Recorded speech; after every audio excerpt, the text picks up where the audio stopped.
Welcome to a webinar on strategies and supports to address the hidden curriculum. I'd like to begin this discussion with a brief overview of information on the hidden curriculum.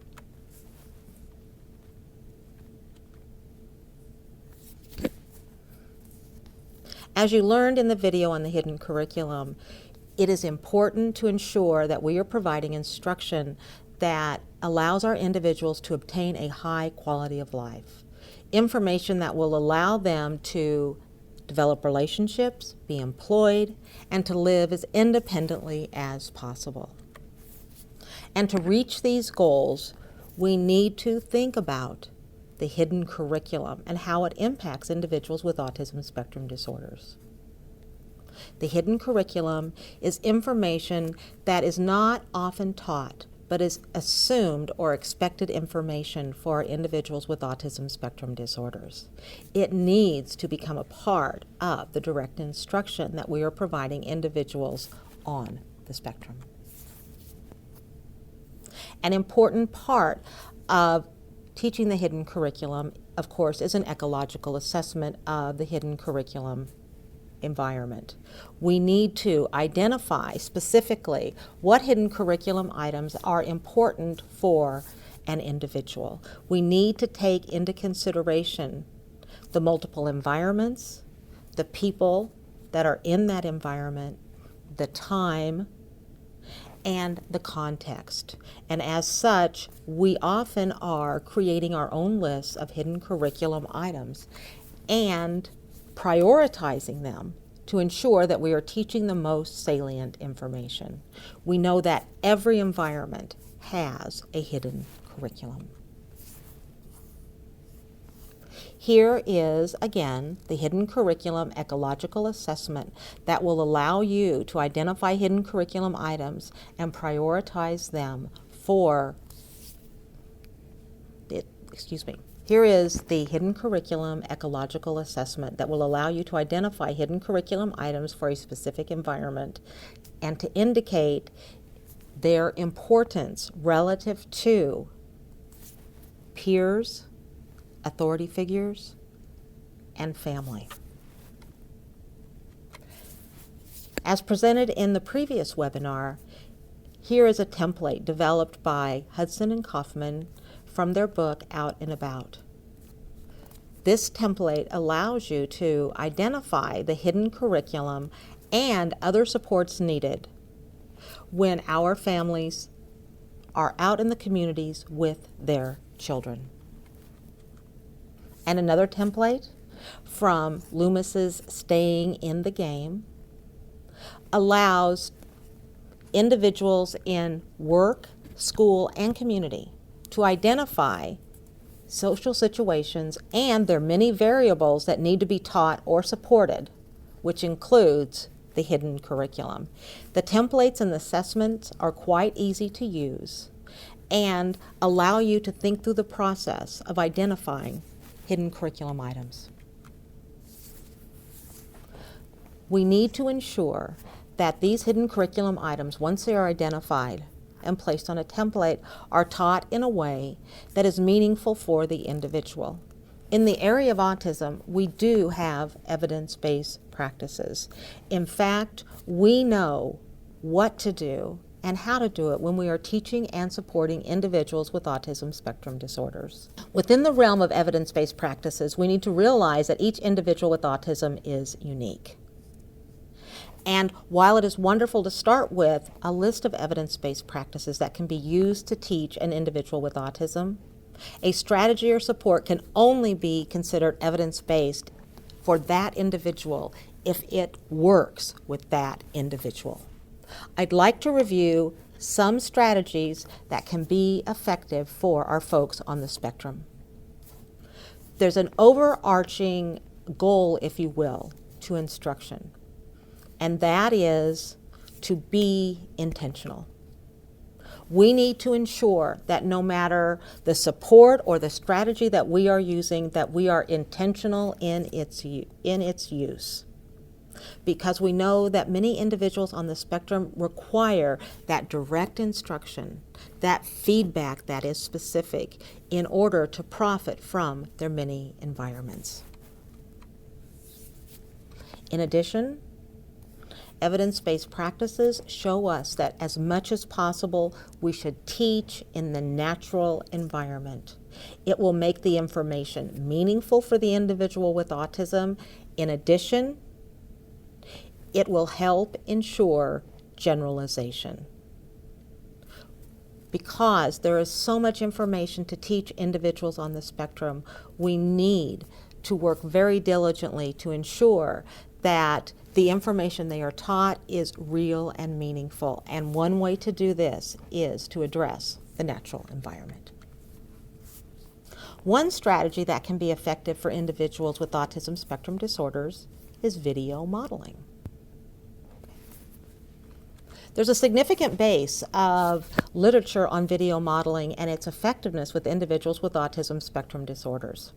Video modeling provides a dynamic view of a situation, not a static view as seen in a traditional visual support, but video allows the individual to actually view the situation and to see what is occurring in a real-time basis. If we teach the hidden curriculum and show the hidden curriculum being implemented in an environment, an individual with autism spectrum disorders is more likely to be able to understand it and apply it. The literature on video modeling also shows that the video does not have to include the individual with autism in it. Our folks on the spectrum can learn from video if it features a peer, if it features an adult, if it features someone the individual does not know. The key seems to be that dynamic interaction of the individual with the video, supported by narration by someone with the child, pointing out, being intentional and saying, look at this video, watch what John does. What is John doing? That's a hidden curriculum rule. In addition, video allows individuals with autism to review situations more than once. Many of our individuals with autism like video modeling because it gives them the opportunity to see the event more than one time. And you may see that our individuals with autism may play a certain segment of a video over multiple times to allow them to focus. Video can be commercial. It can also be made at the workplace, at home, or in the community. One website that offers a lot of video modeling examples is the website called VideoJug.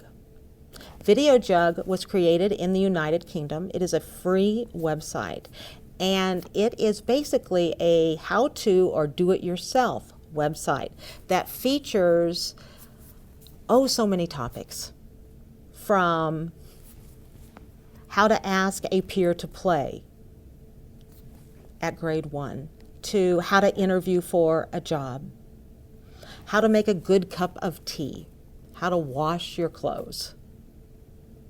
The videos are generally less than 4 minutes in length, and they quite often will include actual scenarios that you can view. Sometimes the videos, however, are a talking head to explain a situation. This particular video clip that I would like to show you now from VideoJug is an example using video modeling on what to do if you make a bad first impression. Watch the scenario and see how the individual who makes a bad impression follows up and attempts to repair what has occurred. How to bounce back from a bad first impression. Hello and welcome to VideoJug. Everyone knows first impressions are important, but with a heady social life like yours, the occasional faux pas is inevitable. We've spoken to etiquette experts Rachel Holland Associates to show you how to redeem yourself after making a bad first impression. Step 1. Don't beat yourself up. It's important to remember that everyone makes mistakes and says things they wish they hadn't. Don't magnify the situation in your head. Most people will give you a chance to redeem yourself and show them the person you really are. We'll show you how. Step 2. The failed joke. It sounded hilarious in your head, but for some reason no one else seems to agree. So, a guy said to me the other day, "You look like a pepper pot." And I said to him, "I'll take that as a compliment." The failed joke might seem like social suicide, but it is redeemable. The simple trick here is to not let it bother you. It's important to recognise that your joke was not funny. If a mirthless silence descends, close it with a self-debasing phrase like, "It sounded funny in my head, I promise." Yeah, you keep it. then quickly move on to something else. So, John, really. Step 3. Inadvertent offence. It may be that your well-intentioned comment has done more than fail. It may even have offended a new acquaintance. If this is the case, there are several steps you can follow to bounce back. Step 4. Stop digging. At the moment the words have left your mouth, the damage is done. A common mistake is to immediately try and justify what's been said. This invariably results in creating even more of a problem for yourself. Don't dig your way into a giant hole of social disapproval. Instead, once you've realised your mistake, stop. Apologise immediately and sincerely. Oh my God, I'm so sorry. I'm so sorry, that was really thoughtless of me. I'm sorry. But keep it brief, and then move on. So, John, Walk away, Really, talk to someone else, or offer to get a drink. Step 5. Give them space. Accept that you have offended that person, and hounding them for the rest of the evening isn't going to earn you a place in their good books. Leave them alone and get to know some other people. So, John, After a suitable period, towards the end of the party for example, approach them again. This time, speak to them one-on-one. Don't try to over-explain anything, but offer a sincere and considered apology for your thoughtless comment. I'm so sincerely sorry about what I said earlier. It's fine, honestly. No don't offence worry meant, about it. honestly. Don't worry about it, it's fine. Excellent. All forgotten. For more advice on apologising, watch Video Jug's How to Apologise. Hopefully, your sincere apology will have convinced the offended party that you aren't a horrible person, and in future they will be willing to give you a second chance. Done.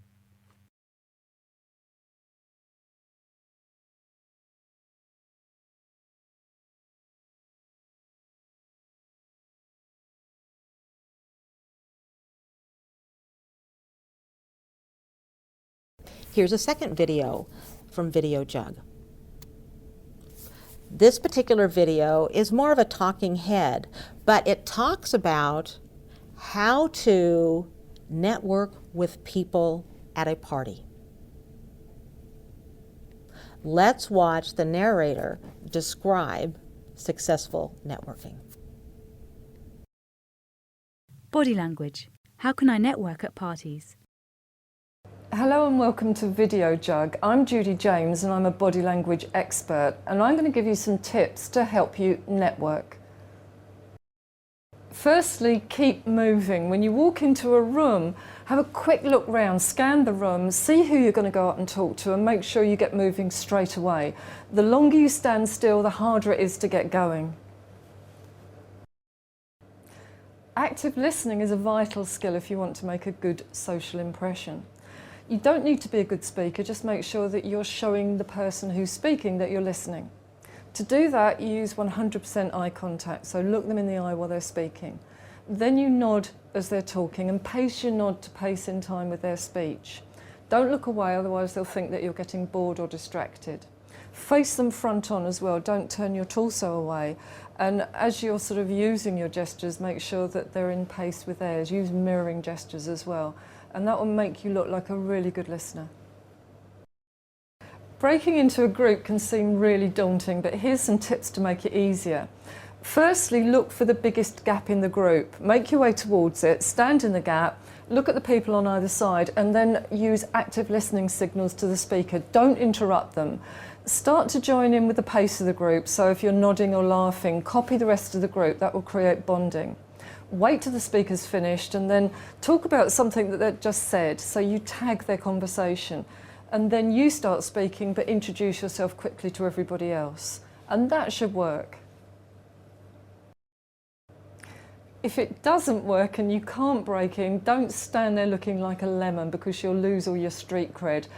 Wait a few seconds. If they're not going to let you in, pretend to wave to somebody over across the other side of the room and make your way away quite quickly.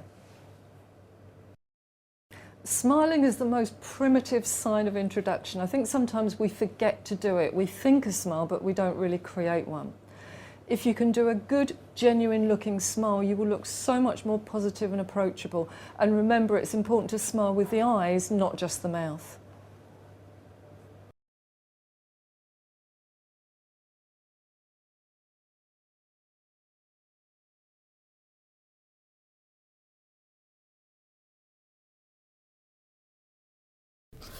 One of my favorite parts of this particular video, it's something that I actually learned from watching this segment, was how to insert oneself into a group. Okay? How to look to see if there's a natural break in that group, how to stand in that space, how to begin to mirror the conversation, and then to notice if people are interacting with you, and, as the narrator said, if they are not, then what you do is you fake a wave over to somebody else and you quietly leave the group. Okay. In less than 2 minutes, helpful advice on the hidden curriculum. This particular video is from the program called Model Me Kids. I like these videos because the narrator is a peer. When using Model Me Kids, you see a brief social situation and you hear the narrator talking about the interpretation, the perception, and the behavior. Here you see a young man talking about how to tell if someone is bored during a conversation.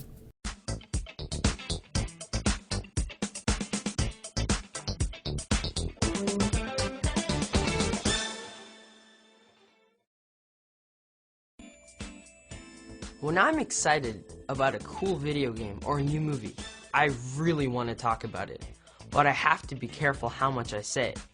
My friend might be bored if I go on and on about it too much. He won't say, "Man, that's boring," because that wouldn't be polite. But I can tell if he's bored by watching his face and body. And if I see that he's losing interest, I give him a turn to talk. Watch what I mean. So, how was your game this weekend? Oh, it was so cool. See, I was playing forward and my friend was playing defense. Daniel was talking. We were a really good team. At the beginning of the game, I got the ball and He keeps I talking. took it up to the field. He's not And then- watching but to then see if his I lost friends the are ball still halfway interested. through. So He then just keeps their talking. defender passed their best player He on should watch their Talia's team, eyes. the attacker. If he tried looked, to my friend, Daniel would see and he that tried to Talia kick isn't him out, looking at but him. my friend was That way shows quick. Talia's bored. And then my friend got it and he passed to me. Here again, in a short period of time, this topic is discussed and presented in a way that is meaningful. Here's a video clip from YouTube. It shows two students greeting each other in the hall. Hi, Eileen. How are you today? Hi, Betty. How are you? Good. Thanks for asking. Bye. See you tomorrow. Okay. Here you see in less than a minute a video that shows how to naturally greet someone. Now, this video was not professionally made. made by a member of school staff. It can be as effective as a professional video. Okay. Another evidence-based practice is known as antecedent-based intervention. An antecedent-based intervention is basically an intervention that is put in place prior to an event. An intervention that you intentionally use to prevent a behavior from occurring. There are several antecedent-based interventions that can be used.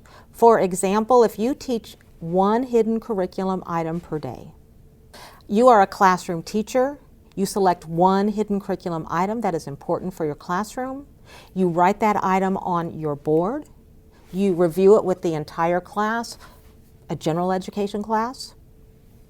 What you've done is you have provided an antecedent-based intervention.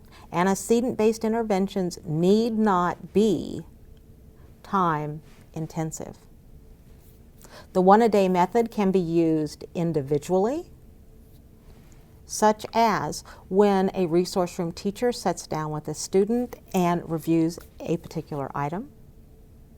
It can be, as I illustrated earlier, an item presented to a group. It could also be an item that is specifically targeted to a particular child or a narrow event, such as we're having an assembly tomorrow, here's the hidden curriculum for the assembly. Or it could just be a general event, such as when the teacher crosses her arms and taps her foot and her mouth is turned down. We call that the teacher look, and that means that you need to stop what you are doing unless you are doing your work. This is an antecedent-based intervention. It is a self-regulation strategy developed by the Geneva Center in Canada. This particular self-regulation strategy is reviewed with the student at the beginning of the day and as often as is needed throughout the day to allow the individual to better understand his system and the multiple strategies that he can use if he becomes overwhelmed and or upset.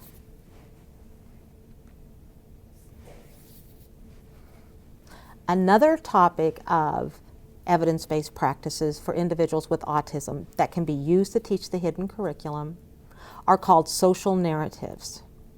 Now, social narratives also fall under the category of antecedent-based intervention because when you use a social narrative, you are putting that narrative in place, you are teaching the individual a skill or a support prior to a behavior occurring.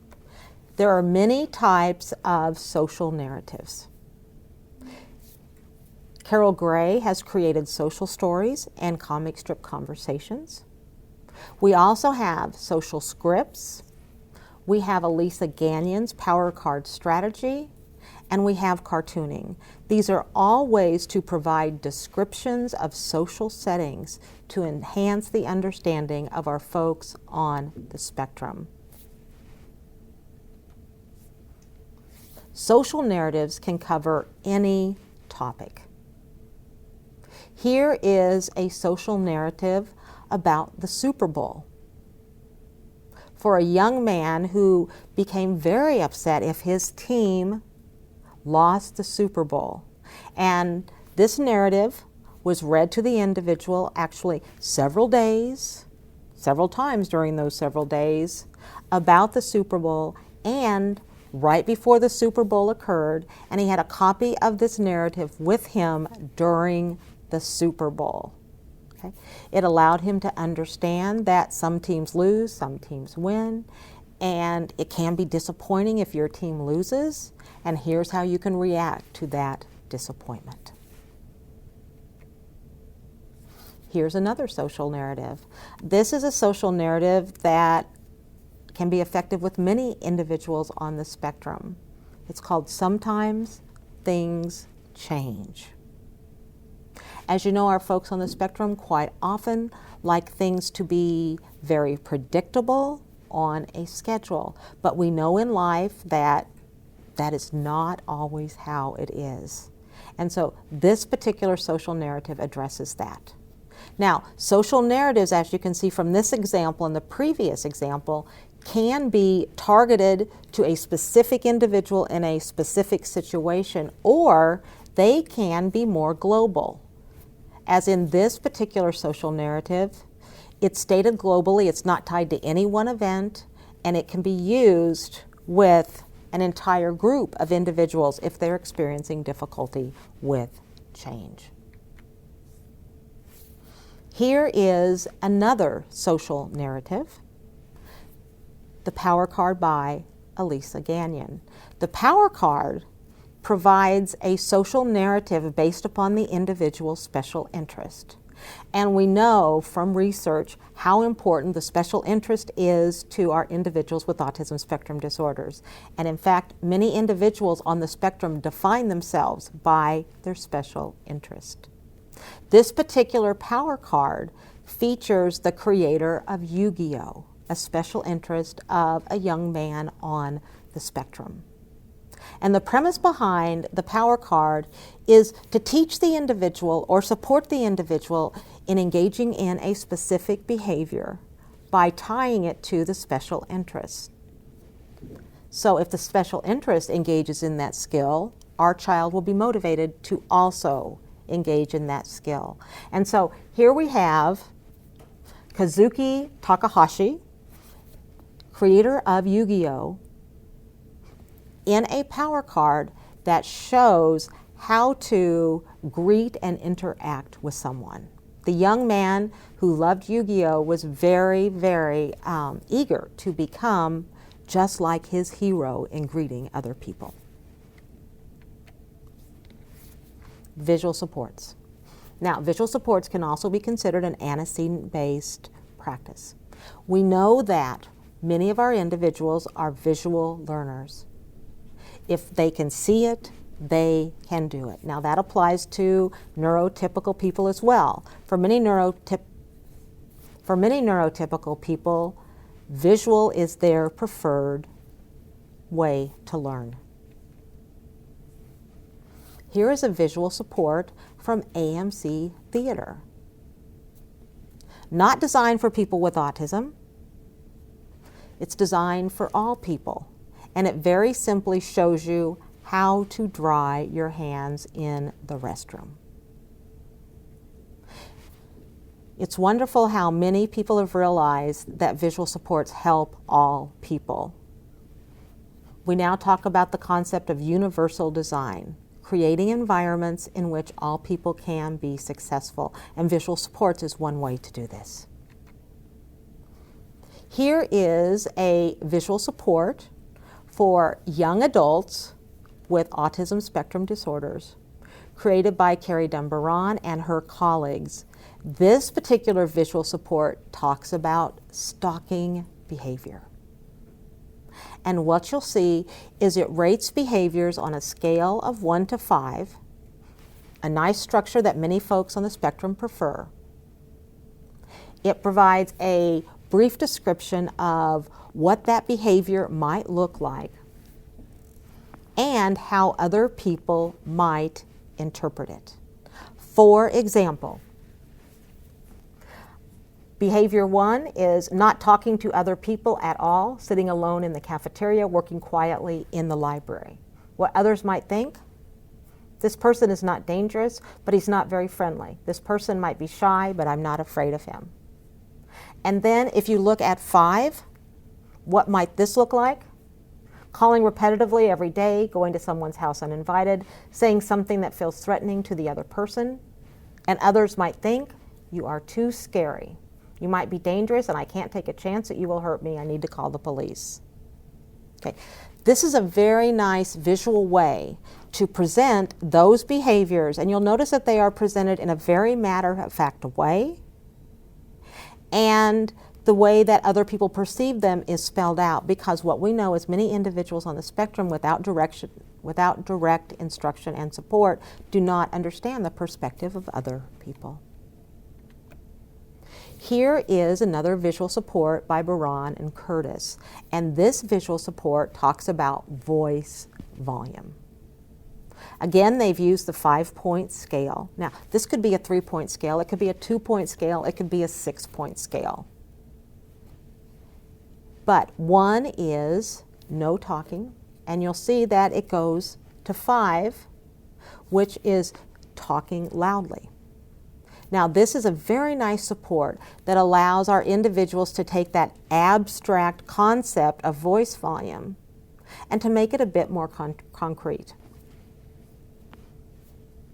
This type of support was used by my students at the university and myself when we served as camp counselors at a conference. This conference was designed for family members, and they could bring their children with autism and they would stay with us for the day while the parents went to sessions. What we did was we created 5-point scales for voice volume and placed them on the wall. We gave each student a miniature 5-point scale that they could put in their name tag, and then each adult had a 5-point scale. When the individuals entered the room, we practiced. Okay, we practiced a 1, 2, 3, 4, and of course we practiced a 5, which was talking way too loud, and that's of course what everybody enjoyed practicing initially. But the rule in our particular room was that at any point in time, an individual could go to the 5-point scale and point to a number so that they had power to control the voice volume. So if a student thought the volume was too loud and he felt that people were at a 4, he could point to a 3. And who used this more often, the adults or the kids? Well, in this particular situation, the kids used the support. They liked visually being able to tell what voice volume looked like and to relate it to how it was impacting them. Visual supports can be used in every environment. They can be used at home, they can be used at school, they can be used in the community. Here's another visual support created for a young girl on the autism spectrum to help her understand that when she was becoming upset or overwhelmed, she could go and spend some time in the swing, because the swing helped her to remain calm and self-regulated. Many visual supports can be presented in a way that is more informal. Here is a visual support that actually is a post-it. This individual student was in a cooperative group and everyone was talking, and our student looked less than interested. And so the teacher just wrote this quickly on a post-it and put it on the individual's notebook so that he can look and see it as he was participating in the group. And this visual support is one that most of us probably could use at one time or the other. Look interested by smiling and nodding a bit. Here's another visual support by Baran and Curtis, having to do with foods that the individual likes and doesn't like, and how to react when served those particular foods. These are some very diverse examples of visual supports so that you can see how they can be used in a variety of environments in a variety of ways. Also, we need to ensure that the supports are presented in a way that is compatible with how the individual learns and processes information. Technology. Technology-based interventions are an evidence-based practice. And what we know is that more and more technology-based supports are being developed on a daily basis. And they have enabled individuals with autism to access their environment in a way that they should be provided opportunities to. Smartphones, iPads are all items that individuals with autism may need to be successful.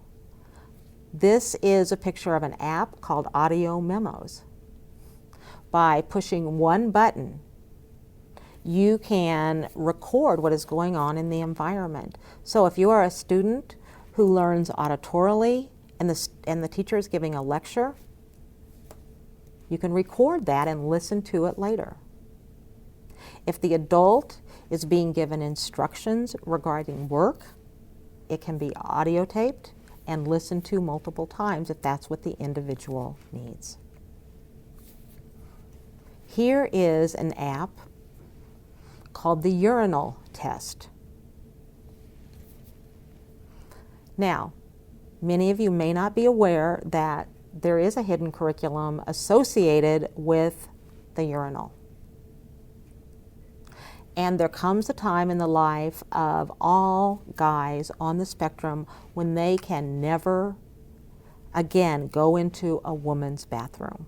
They must go into the men's room, and they need to know the hidden curriculum rules of the bathroom in order to make sure that they are safe. This particular app is actually a game, and you indicate for each representation whether or not that is the correct behavior. And if you get the answer wrong, it will tell you why that answer is wrong. And so very quickly, in a somewhat humorous way, you can learn the hidden curriculum rules of the urinal. Social interventions. Research shows us that individuals with autism spectrum disorders want to have friends. They want to interact with others.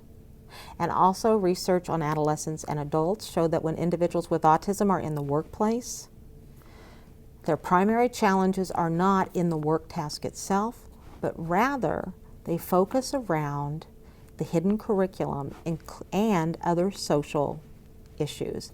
As such, we need to ensure that we directly teach the hidden curriculum and other social interventions using individualized instruction and group instruction.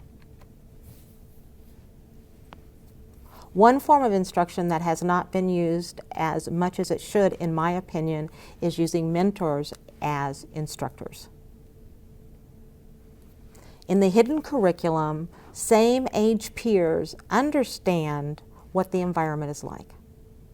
They know the behaviors that people typically engage in and the behaviors that they typically do not engage in. And when supported, these peer mentors can provide that instruction in a real-time basis, quite often in a way that does not set the individual apart. When identifying mentors to work with our individuals, we are looking for individuals who know how to guide the individual, who can spend time with that individual in a natural environment and totally appreciate that individual for his or her uniqueness. In addition, the mentor should be an interpreter, someone who is in the environment, who is aware of the individual with autism, can detect when he or she does not understand what's going on, and take that 2 to 3 seconds to explain that interaction or that joke or that comment. By helping individuals with autism to develop those type of relationships, what you'll see is that in many cases, individuals with autism spectrum disorders develop skills quite rapidly. Now, when we are engaging same-age mentors, we're going to have to make sure also that we do not place mentors in a role in teaching the hidden curriculum that places them as an individual who has power over the individual with autism. This should be a relationship that is mutual in nature. The individual with autism should not be a student to the mentor. The mentor should not be responsible for enforcing rules. The mentor should not be giving orders. The mentor should provide the minimal support needed for our individual to understand the hidden curriculum. I have several friends on the spectrum, and I have been very, very fortunate to be a mentor to them, but I've also been extremely fortunate that they have been a mentor to me. And what happens in a mentor-mentee relationship is that information is shared, but it also tends to be shared in both directions. And not always will a friendship develop, but in many cases it does. A good mentor respects diversity. They enjoy the person with autism. They see the world differently. They're empathetic. They are in tune to their environment. They quite often have good peer interactions. They are quite often high status peers that other people want to be friends with. These type of peers are ideal to teach the hidden curriculum. And the hidden curriculum can be taught quite simply by a peer mentor. If the peer mentor is sitting with our child at lunch and says, okay, Harry's coming to our table, he's going to sit down, ask him about American Idol. Now, that gets the conversation going. Or for some of our individuals on the spectrum, to have the mentor ask the individual with autism, okay, here comes Joan. What do you think we should talk about? And that type of intervention support, a social support, occurs in real time, and the individual gets the opportunity to interact. And after that interaction is over, the peer mentor can actually go back and provide constructive feedback by saying, that was great the way you brought up the Big Bang Theory. How do you think that Harry felt about that when you talked about it? And all of a sudden what you've done is you set up a positive situation so the individual can have hopefully a better self-esteem, better self-concept, and feel that he or she can interact with others in a successful way. Now, there are certain peers that should not be peer mentors, or even adults who should not be mentors. First, you'll want to make sure that a peer is not vulnerable to peer pressure. We need an individual who is able to make his or her rules based upon knowing what is right or wrong. We also want to make sure that the individual is not a part of a clique, because we don't want that individual who is a mentor to model the behavior of excluding other people, but rather that that mentor accepts all people and values everyone's information. Also, it's always good to ensure that the individual has a sense of humor. However, we cannot mistake sarcasm for humor. What we know is sarcasm is not instructional. Sarcasm is negative.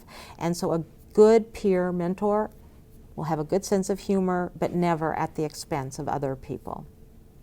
Peer mentors also need good communication skills, because as interpreters in the environment, they need to be able to communicate successfully and succinctly what is happening and to help the individual reach his or her potential in interacting with others.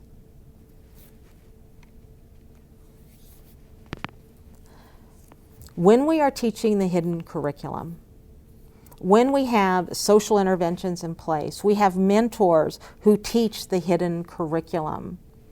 When we have antecedent-based information that allows us to present, for example, a hidden curriculum item a day at the beginning of the day, or to present a social narrative about an upcoming social situation, we are ensuring that individuals with autism spectrum disorders have greater access to that environment, and greater access in a way that will allow them to feel success.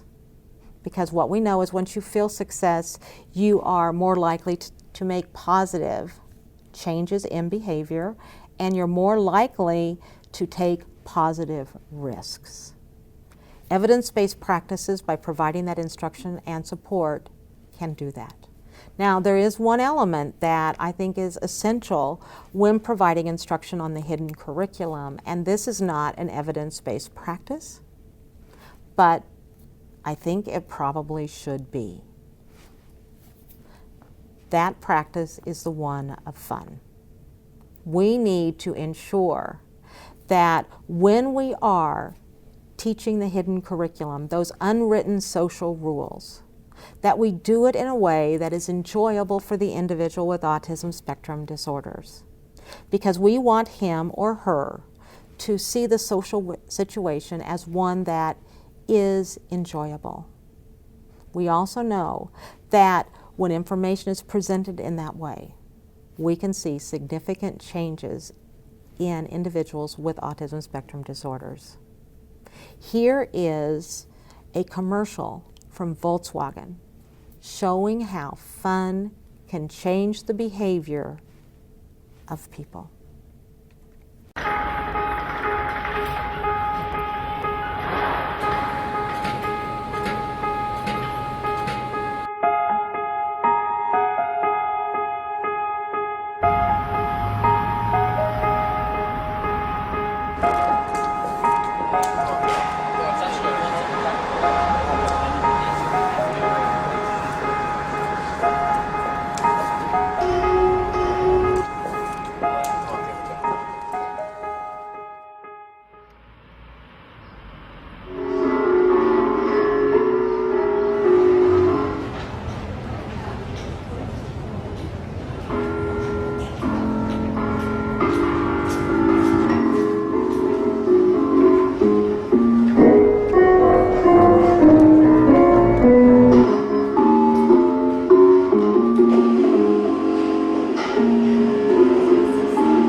As you could see in this brief commercial, fun changes behavior. We need to keep in mind that individuals with autism deserve instruction, they deserve support, but they also deserve to have fun, to enjoy social interactions in every environment. The hidden curriculum taught in these particular ways, using video modeling, using antecedent-based interventions, including social narratives, and using mentors for instruction, can help our students learn that unwritten information. I would like to close with a quote from Albert Einstein. Although not written specifically for individuals with autism, I think this makes a point that we all need to keep in mind. Everyone is a genius. But if you judge a fish on its ability to climb a tree, it will live its whole life believing it is stupid. Individuals with autism have unique strengths. They bring a different perspective many times into the environment. We need to recognize those strengths. We need to celebrate them. And when skills are needed, such as the hidden curriculum, we need to support that instruction. There's no reason why we don't view individuals with autism as being geniuses. Thank you very much.